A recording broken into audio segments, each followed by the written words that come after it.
আসসালামু আলাইকুম রহমতুল্লাহ। সম্মানিত শ্রোতা ও দর্শক ভাইয়েরা, আজকে আমি সূরা আসর থেকে হক সম্পর্কে কিছু কথা বলার চেষ্টা করব।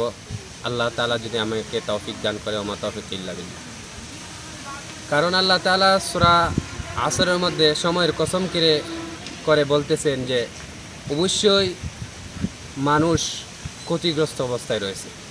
তবে ওই সমস্ত মানুষেরা ক্ষতিগ্রস্ত নয় যারা ঈমান আনয়ন করছে এবং সৎ আমলসমূহ করে। তারপরে আল্লাহ তাআলা বলতেছেন যে যারা হকের অবস্থা রয়েছে, হকের পথে রয়েছে। হক বলতে কি? আসুন, হক দেখা গেছে যে সত্য কথা বলা, এটাও হক। নেই পরায়ণ, নেই বিচার করা, এটাও হক। তো আবার দেখা গেছে যে মা বাবা তার সন্তানের প্রতি কিছু হক রয়েছে, সন্তান তার মা বাবার প্রতি কিছু হক রয়েছে। আল্লাহ তার বান্দাদের প্রতি কিছু হক রয়েছে, বান্দারাও তার আল্লাহর প্রতি কিছু হক রয়েছে। মা বাবা তার সন্তানের প্রতি যে হক, এটা হচ্ছে যে সন্তানের প্রতি যে হক, এটা হচ্ছে সন্তানরা কোনো ক্রমেই মা বাবার সাথে বেয়াদবি না করা, মা বাবারে কষ্ট না দেওয়া। মা বাবা যদি কোনো কারণে এক পর্যায়ে জুলুমও করে ফেলে, তবু মা বাবাকে কষ্ট দেওয়া যাবে না। আর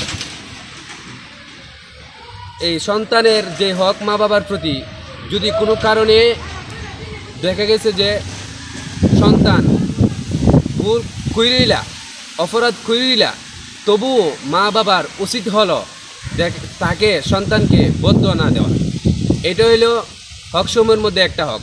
আরেকটা হক হচ্ছে যে সচরাচর অনেক সময় আমরা দেখা গেছে জন্মের পর আমরা সন্তানের একটা ভালো নাম রাখার চেষ্টা করি, কিন্তু তারপরেও আমাদের মধ্যে কিছু মুসলমান আছে যারা আমরা ইসলামের গর্ভে জন্ম নিয়েছি, জন্মগতভাবেই আমরা ইসলামের উপর জন্ম নিয়েছি, ইসলামের হালাতে আমরা জন্ম নিয়েছি, তবু নামটা যে রাখি এটা খ্রিস্টানদের মত অনুযায়ী, খ্রিস্টানদের কালচার অনুযায়ী আমরা নাম রাখি। দেখা গেছে যে হকটা হইল মা বাবার যে দায়িত্বটা হলো সন্তানের ভালো একটা নাম রাখা। ভালো নামটা কিভাবে আমরা বুঝবো? তার ভালো একটা অর্থ থাকা, নামের একটা অর্থ। হ্যাঁ, দেখা গেছে যে তার নামটা রাখে টিম্পু, তার নাম রাখে সিঞ্জি, তার নাম রাখে হীরা, তার নাম রাখে মুক্তা। এইগুলা কোনো আরবি নাম না, আরও বিভিন্ন যেগুলো নাম রাখে। আসলে দেখেছে আল্লাহ তাআলা আমাদেরকে মাফ করার জন্য অনেক সুরত, অনেক কারণ তালাশ করবে। দেখা গেছে যে আমাদের কোনো গুণই নেই, আমাদের অপরাধ আর অপরাধ।